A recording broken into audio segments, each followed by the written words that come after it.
Bonsoir à toutes et à tous et merci de rester fidèles au programme du soir Sinuot. Bienvenue dans Regard Croisé, le 5e et dernier numéro de cette semaine. Encore 4 sujets à aborder avec nos invités. Nous parlerons d'abord de la Guinée. Les forces vives lancent un appel à quitter les institutions de la transition. Deuxième sujet, nous parlerons de la Centrafrique, de la France et de la Russie. Le jeu d'équilibriste de Faustin Archange Touadéra, analysé avec nos invités. Troisième sujet, nous parlerons de l'Afrique de l'Ouest. Le Ghana et le Mali se rapprochent pour lutter contre l'insécurité. Puis nous terminerons bien évidemment par le Togo, sujet CEDEAO-AES. Le Togo n'exclut pas de rejoindre l'Alliance des États du Sahel. Une déclaration de Robert Dussé, aussi analysée avec nos invités. Et pour en parler ce soir, 3 invités sur ce plateau avec moi. Louis Kamako, vous êtes journaliste, analyste politique. Bonsoir Louis et bienvenue. Bonsoir docteur, bonsoir à mes co-débatteurs, bonsoir à tous les téléspectateurs et téléspectatrices de la télévision du Monde Nouveau. Merci beaucoup à vous Louis d'avoir répondu à notre invitation. C'est plutôt moi. Notre deuxième invité ce soir, Kokouvi Abaili Abassa, vous êtes économiste et analyste politique. Bonsoir Abassa et bienvenue. Bonsoir docteur. Avant de saluer nos téléspectatrices et téléspectateurs, j'aimerais bien rappeler à ceux qui gèrent les feux rouges, les feux tricolores, que plusieurs feux tricolores dans la capitale ne fonctionnent plus. Nous les prions vraiment de faire diligence pour diminuer le nombre d'accidents allumés.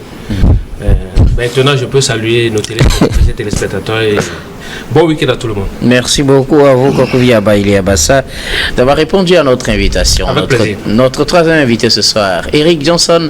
Vous êtes journaliste et directeur de publication du journal L'Union. Bonsoir Eric et bienvenue. Bonsoir Guillaume, bonsoir chers amis téléspectatrices et téléspectateurs de New World TV, je vous salue. Merci beaucoup à vous Eric d'avoir répondu à notre invitation. Merci pour l'invitation Guillaume. Et avec vous tous, nous allons aborder notre premier sujet. Nous prenons la direction de la Guinée. Les forces vives lancent un appel à quitter les institutions.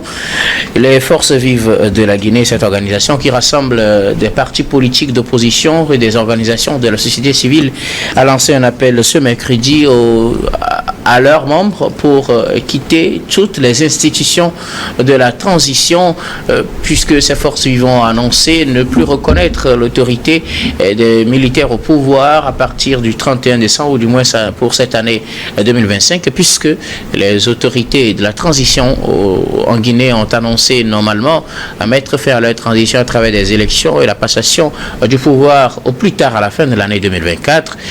Nous sommes en 2025, ils sont toujours au pouvoir, et pour contester justement leur pouvoir, les forces vives appellent leurs membres à quitter les institutions. Il faut rappeler que certains de leurs membres sont dans les organes de la transition, comme le Conseil national de la transition, mais aussi pourraient se retrouver dans d'autres organes. Ils les appellent à quitter leur poste pour rejoindre la lutte afin de mettre la pression sur les militaires au pouvoir pour que ces derniers puissent céder le pouvoir le plus tôt possible, puisque la date normalement prévue c'était le 31 décembre 2024. Je commence par vous Louis Kamako. Tous les membres des forces vives de la Guinée qui sont actuellement dans les institutions de la transition sont appelés à quitter leur poste. Oui, il ne peut en être autrement. Ici, il ne peut en être autrement, surtout que quand vous voyez que en Guinée, Doumbouya, vous m'excusez, Doumbouya ne montre aucun signe d'engagement à organiser les élections et céder le fauteuil présidentiel aux civils. Donc, ce qui s'annonce apparence à ce qu'on peut appeler une désobéissance civile aujourd'hui, parce que dès que les opposants ou bien dès que les forces vives de la nation vont quitter les institutions de la transition, ils vont d'abord cesser en fait d'exercer leur rôle et du coup les postes seront vacants. Et donc, comme je le disais tout à l'heure, c'est une forme de pression que ces forces vives-là sont en train de mettre sur Doumbouya, qui ne veut justement pas organiser les élections, parce que vous l'avez dit que le président de la transition avait annoncé justement organiser ces élections avant fin 2024, ce qu'il n'a pas fait. Et nous sommes en 2025 et jusque-là, aucune annonce ou bien aucune sortie de grande envergure venant de sa part n'est faite justement pour situer les uns les autres sur la prochaine date. Donc tout le monde est dans le flou et on a l'impression que Doumbouya est en train de rouler toute une nation dans la farine. Et donc pour des opposants, pour des forces vives qui aujourd'hui contestent rigoureusement la gouvernance de Doumbouya, je pense que c'est une façon pour eux de dire aujourd'hui qu'ils sont cohérents dans leur démarche. Parce que je l'ai toujours dit, quand vous refusez, ça veut dire que vous dites non. On ne peut pas continuez pas à contester cette gouvernante de Doumbouya et continuez pas à gérer les affaires avec lui. Si le fond, ça veut dire que d'une manière ils sont complices, ça veut dire que quelque part ils sont pour cette gestion là et que ils sont complices en fait de la situation. Dans la logique, c'est bien cela, mais est-ce que vous pensez que cet appel sera écouté pour des gens qui ont trouvé des postes avec cette transition et qui pour le moment n'ont pas peut-être autre chose à part ce qu'ils ont actuellement? Vous pensez qu'ils vont tous accepter de laisser leur poste pour venir se joindre à la lutte pour appeler au départ de Doumbouya? Non, mais l'appel sera écouté ou pas, moi je ne saurais le dire, mais ce qui est sûr, c'est dire que c'est une démarche assez logique et cohérente en fait de la part de ces forces vives là. Aujourd'hui, je ne pense pas que les Guinéens sont dans la logique selon laquelle la transition est une fin en soi. S'ils sortent de leur tête cette idée, ça veut dire qu'ils sont prêts à tout. Ils sont prêts justement à creuser l'abcès. Creuser l'abcès, c'est justement arriver à quitter les institutions, comme le dit, c'est justement arriver à se démarquer en fait de ces postes-là que vous trouvez juteux aujourd'hui. Et si ils sont conséquents envers eux-mêmes, je pense qu'ils vont y arriver. Parce qu'aujourd'hui, la situation telle que elle se présente n'encourage personne et ça ne montre aucun signe prometteur pour l'avenir. Surtout que vous avez un militaire qui est au pouvoir, qui jusque-là n'a montré, comme je le disais, aucun signe en fait de celui-là qui veut justement du jour au lendemain organiser les élections et céder le fauteuil présidentiel. Pour lui, il n'y a pas de circonstances atténuantes parce que vous avez un pays comme la Guinée où la situation sécuritaire semble être quand même en fait acceptable au beau-fils. Donc on ne voit pas pourquoi Doumbouya ne peut pas organiser les élections et céder le fauteuil présidentiel aux civils. Merci beaucoup à vous, Louis Kamako. Alors, Kokouvia Baili Abassa, les forces vives de la Guinée appellent leurs membres à quitter les institutions de la transition, puisqu'ils normalement ils ont annoncé, ou bien qu'elles ont annoncé qu'elles ne reconnaîtront plus la transition à partir du 31 décembre 2024. Nous sommes là en janvier 2025. Elles avaient d'ailleurs organisé une manifestation le 6 janvier dernier. Et donc, dans la logique de ces manifestations, pour contester le pouvoir du général Doumbouya, ces forces vives appellent leurs membres à quitter les institutions. C'est une cohérence qu'il faut relever. C'est une action vraiment cohérente. Puisque ne plus reconnaître les autorités, comme on appelle, en place actuellement, c'est aussi ne plus participer aux activités, comme on appelle, de la jeune, de ces autorités. Voilà, de ces autorités. Donc, quitter le CNRD, le Conseil national non, ça c'est le Conseil national de la transition. De la transition, okay. Le Conseil national de la transition, quitter le Conseil national de la transition, et quitter les postes de nomination pour ces éléments envoyés par les partis politiques membres des forces vives de la Guinée et aussi les organisations de la société civile membres de cette organisation. Donc, c'est une cohérence. Sauf que je me demande si cela peut prospérer. Puisque vous avez vu, par exemple, ils avaient commencé par une manifestation. Ils avaient annoncé une gigantesque manifestation qui s'est soldée par 3 morts selon certains, 1 mort selon comment on appelle, le pouvoir en place. Et selon les forces vives, c'est 3 morts. Selon les forces vives, c'est 3 morts. Et il y a eu plusieurs arrestations. Donc, avec ça, c'est que la suite devait être les manifestations dans les préfectures. Sauf que ces manifestations n'ont pas suivi, n'ont pas été, comme on appelle, n'ont pas suivi le mot d'ordre lancé par les forces vives. Et là, vous avez vu le 6, la façon dont ces manifestants ont été molestés, ont été reprimés. Donc, c'est une crainte totale au niveau de la Guinée, même si les gens ont envie de participer à ces appels lancés par les forces vives de la Guinée. S'il est difficile de constater vraiment, comme on appelle, ces actions réelles sur le terrain. C'est vrai que Mamadi Doumbouya, c'est un homme fort, avec une junte un peu difficile en matière de maintien de sécurité, parce qu'il ne faut pas cadeau quand il s'agit de répression des manifestants. Mais il faut aussi reconnaître que il y a une grande partie de la population guinéenne qui soutient toujours cette junte. D'aucuns, c'est pour protester contre l'ancien régime qui est parti. Pour d'autres, c'est parce qu'ils ont trouvé leur compte.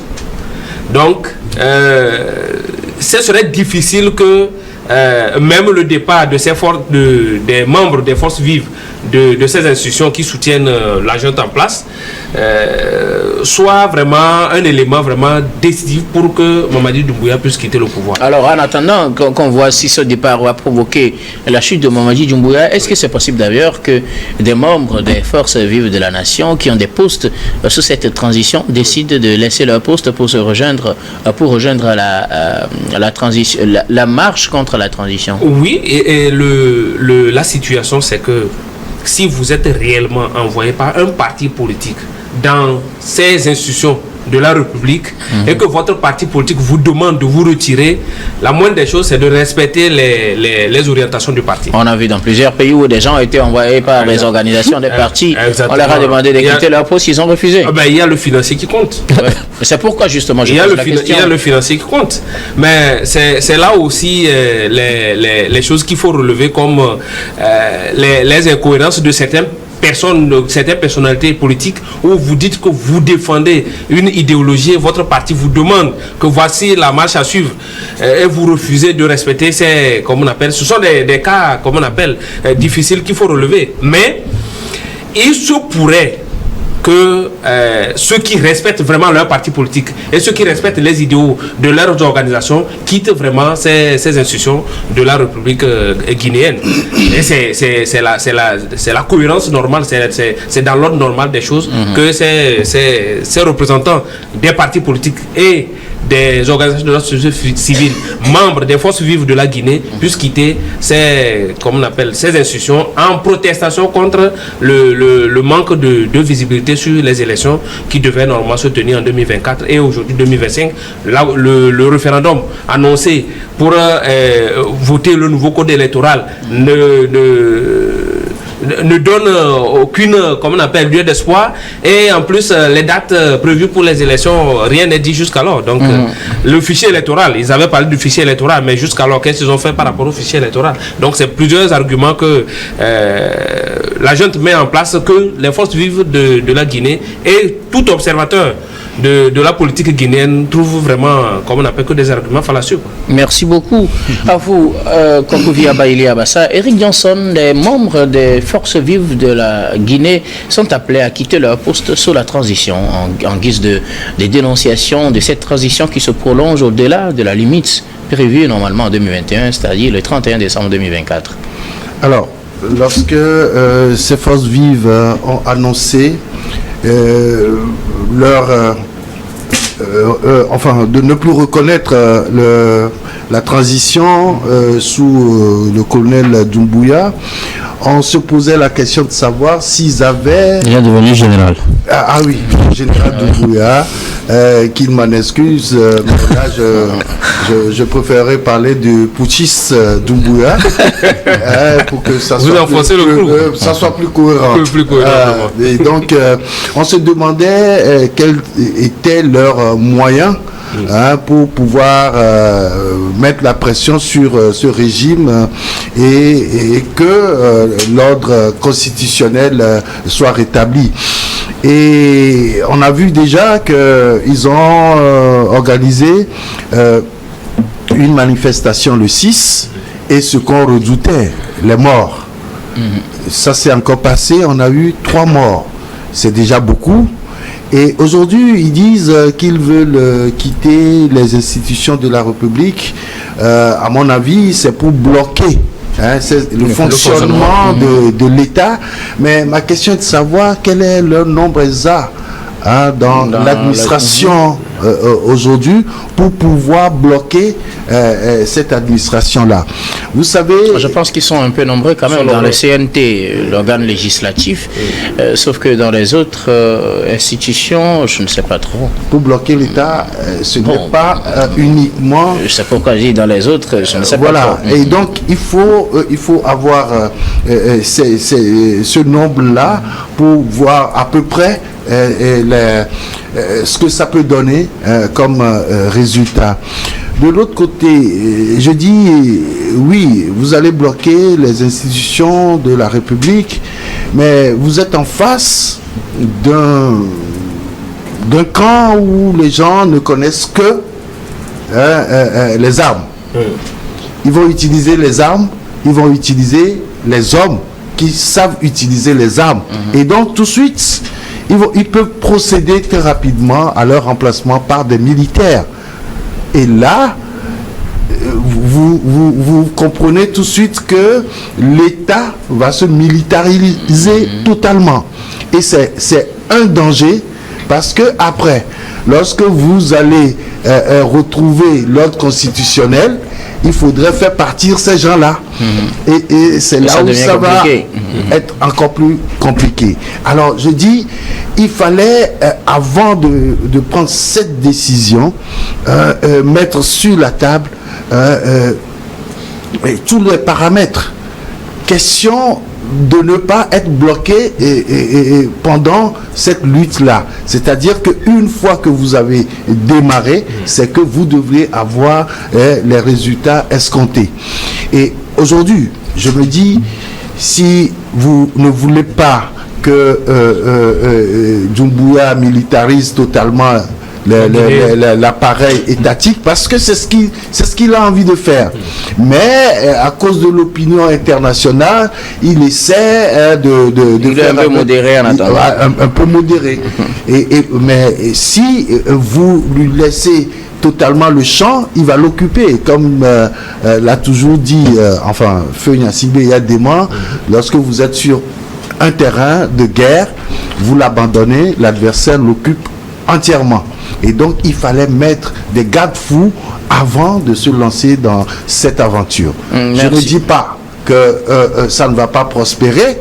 Nous tous, nous souhaiterions quand même que ça prospère. Ils sont en train de demander juste une transition civile pour pouvoir organiser les élections. Oui, mais depuis 2021, depuis que ce coup d'État-là a eu lieu le 5 septembre 2021, ça fait pratiquement 4 ans que ça dure, mais aucune lueur d'espoir pour le peuple guinéen. Et donc, mon avis, comme je le dis toujours, il faut toujours continuer par dialoguer, par discuter, chercher des voies, d'autres issues qui ne vont pas engendrer encore. C'est là où nous attendons plus la CEDEAO.